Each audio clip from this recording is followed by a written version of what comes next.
আমার মুসলমান বাবাজিরা, ও পাতার মা বোনেরা, যারা কোরআন শুনবার জন্য বাসা থেকে কাজ কাম বাদ দিয়ে চলে আসলেন, ও ভাইরা, বিভিন্ন কাজ কাম বাদ দিয়ে আপনি কোরআন শুনবার জন্য এসেছেন। এই কোরআনের কথাগুলি বিশ্ব নবী সাল্লাল্লাহু আলাইহি সাল্লাম যখন বলতেন, তখনও মানবতা যেই পরিস্থিতি ছিল, এখনো কিন্তু মানবতা সেই পরিস্থিতিতে আছে। ওই সময় কোরআন শুনতে 3 শ্রেণীর মানুষ আসতো, ঠিক এইখানেও 3 শ্রেণীর মানুষ আপনি পাবেন। আল্লাহ তাআলা সেটাও কোরআনুল কারীমের ভিতরে উল্লেখ করে দিয়েছেন। কয় শ্রেণীর লোক বললাম? এখানেও আছে কয় শ্রেণী? দেখা যাক কে কোন শ্রেণীতে পড়ি, দেখা দরকার আছে না নাই? আল্লাহ রাব্বুল আলামিন বলছেন, কিতাবুন উনজিলা ইলাইকা ফালা ইয়াকুন ফি সাদরিকা হারাজুম মিনহু লিতুনযিরা বিহি ওয়া যিকরা লিল মুমিনিন। আল্লাহ রাব্বুল আলামিন এখানে বললেন, এমন একটি কিতাব আমি আল্লাহ আপনার কাছে দিলাম, নাজিল করলাম আপনার প্রতি রাসূল। সুতরাং এই কিতাবের কথাগুলি যখন আপনি বলবেন, মনের ভিতরে কোনো সংকীর্ণতা রাখবেন না। কি রাখবেন না? কোনো সংকীর্ণতা। ওপেন বলবেন, ওপেন হবে ইনশাআল্লাহ, বলা যাবে ইনশাআল্লাহ। কোরআন টু কোরআন। আমার ভাইরা, যে কথা বলছিলাম, এই মানবতা কয় শ্রেণীতে বিভক্ত? 3 শ্রেণী। 1 নম্বর, কোরআন শুনতে আসে কাফেরেরা। কাফের যারা, নাস্তিক যারা, বেঈমান যারা, আল্লাহকে মানে না যারা, তারাও কিন্তু কোরআন শুনবার জন্য আসে। নাকি আসে না? আল্লাহ তাআলা বলছেন, وقال الذين كفروا لا تسمعوا لهذا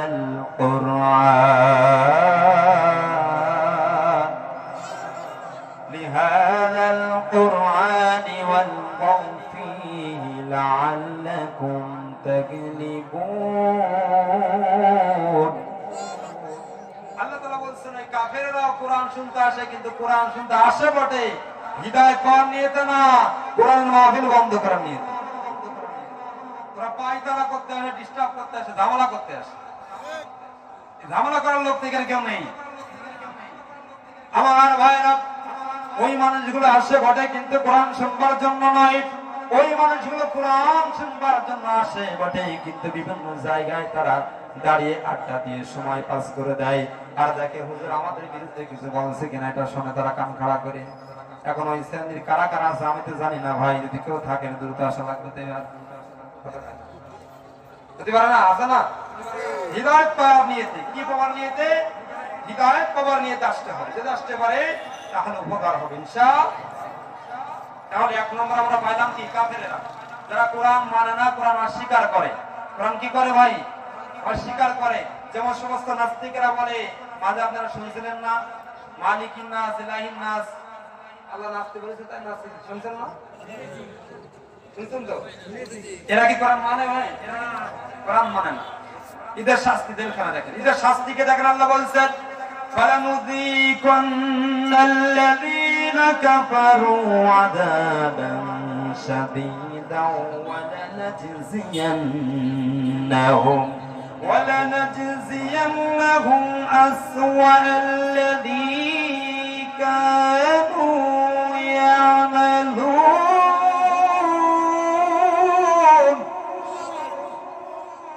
আল্লাহ রাব্বুল আলামিন বলছেন, ওই সমস্ত কাফেরেরা যারা কোরআনের বিকৃতি করে, কোরআন মানে না, যারা মানতে চায় তাদেরকেও মানতে দেয় না, বিভিন্ন কায়দা ষড়যন্ত্র করে দুনিয়া থেকে বিদায় করে দেওয়ার পায়তারা করে, কোরআন নিয়ে ঠাট্টা মশকরা করে। আল্লাহ তাআলা বলেন, আমি অবশ্যই ওই কাফেরদের জন্য কঠিন আযাবের ব্যবস্থা আমি আল্লাহ রেখেছি। কি আযাব ব্যবস্থা? যে রূপ তারা করেছিল ঠিক সেই রূপ আল্লাহ তাআলা তাদেরকে দিবেন। সুতরাং আমরা এখান থেকে কেউ কাফের নই। কাফের হলো অস্বীকারী। এটা কি? অস্বীকারী। 1 নম্বর শুনলাম, শ্রোতা যারা কাফের তারাও কোরআন শুনতে আসে। 2 নম্বর কারা শুনলে পরে আল্লাহ বলছেন, 2 নম্বর শ্রোতা কোরআন শুনলে তারা আসে। আল্লাহ তাআলা কোরআনে বলছেন, وَإِذَا قِيلَ لَهُمْ تَعَالَوْا إِلَى مَا أَنزَلَ اللَّهُ الرسول رأيت المنافقين ويصدون عنك صدودا আল্লাহ তাআলা এখানে বলছেন হে রাসূল দেখবেন তাদেরকে যখন বলা হবে আসো আল্লাহর নাজিলকৃত কিতাবের দিকে, আসো রাসূলের দিকে, দেখবেন তারা আসবে ঠিক, তারা বসবে ময়দানে ঠিক, কিন্তু যখন এই কথা বলে এই নির্দেশিকা বলে তাদের মনের দিকে যায় না, তাদের পক্ষে যায় না, বিপক্ষে চলে যায়, হে রাসূল দেখবেন তারা আস্তে করে উঠে চলে যাবে। আস্তে করে উঠে দেখেন উঠে চলে যায় কারা? যে এক শ্রেণীর শ্রোতা, এটাও কি আরেক শ্রেণীর শ্রোতা। মনে যদি নিজের দিকে যায় তো ভালো, আর নিজের দিকে না গেলে এটা মৌলবাদী হয়ে যায়। কথা কয় না রে?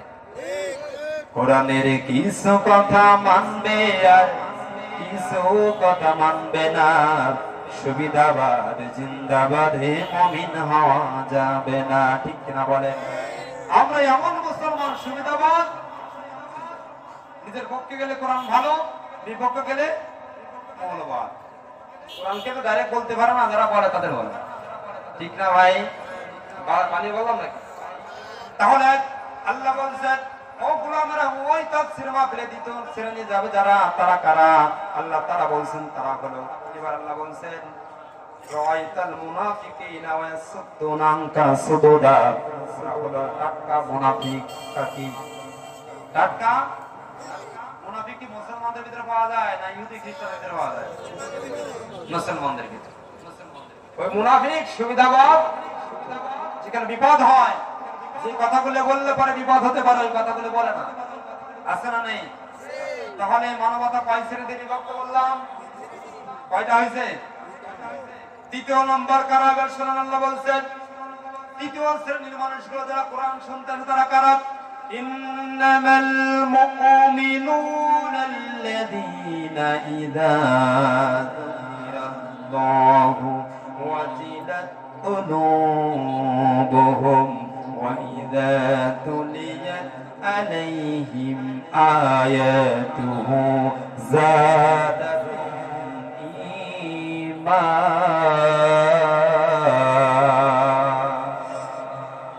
আল্লাহ তাআলা বলেন দ্বিতীয় শ্রেণী যারা কোরআন শুনবার জন্য আসে তারা হলো মুমিন। তারা কি? মুমিন। আল্লাহ বলেন ইন্নামাল মুমিনুনা আল্লাযীনা ইযা যুকিরাল্লাহু ওয়াজিলাত কুলুবুহুম ওয়া ইযা তুলিয়াত আলাইহিম আয়াতুহু যাদাতুহুম ঈমান। ওই মুমিন যখন কোরআনের ময়দানে আসে, মুমিনের ঈমানটা যিনি বাড়িয়ে দেন, জোরে বলেন তিনি কে? তাহলে আমরা কয় নম্বর শ্রোতা হতে চাই? এক নম্বরে মুমিন হতে চাই। কি হতে চাই বলেন? মুমিন হওয়ার জন্য যদি কখনো ডাক আসে ইসলামের জন্য, কোরআনের জন্য, আল্লাহর দ্বীন কায়েমের জন্য, বুকের তাজা রক্ত ঢালবার জন্য, ও মুসলমান কারা কারা রাজি আছেন? দুই হাত তুলে আল্লাহকে দেখিয়ে দেন। যদি ইসলামের জন্য কোন সময় ডাক, ওই যেমন ইসলামের বিরুদ্ধে কথা বলছিল, আমাদের দেশের সমস্ত মানুষগুলো কিন্তু ওনার পক্ষ নেই, বিপক্ষে গেছে, ঠিক কিনা বলেন? ইসলামের বিপক্ষে যে কথা বলবে সে আমাদের যে দিনী ভাই হয়, আমার আপন ভাই হয়, সে আমার আর ভাই, ঠিক আছে না? কারণ আমরা মুমিন হতে চাই। কি হতে চাই? যদি আপনি এইখানে আবু বকরের মতো মন নিয়ে কোরআনের ময়দানে বসতে পারেন, আল্লাহর কসম করে বলি ও মুসলমান, আল্লাহ বলেছেন ওই ব্যক্তির ঈমান আমার আল্লাহ বাড়িয়ে দিবেন। ওই ব্যক্তির ঈমান তুমি মিসওয়াক করা ফজিলত তো জানো, খাবার শেষে মিষ্টি মুখের হাদিসটাও মানো, শুধু হক কথাটি উচ্চ স্বরে বলতে পারো না, অন্যায় দেখে বারুদ হয়ে জ্বলতে পারো না। কেমন মুসলমান তুমি একটু বলো না, কেমন তোমার ঈমান একটু বলো না, ঠিক কিনা বলেন? যদি এমনটি না হয় তাহলে আপনি মুনাফিক, আমি মুনাফিক। কথা বলেন না? কোরআন পক্ষে গেলেও মানতে হবে, বিপক্ষে গেলেও মানতে হবে। আল্লাহ তাআলা আমাদেরকে মানার তৌফিক দান করুন, সকলে আমিন।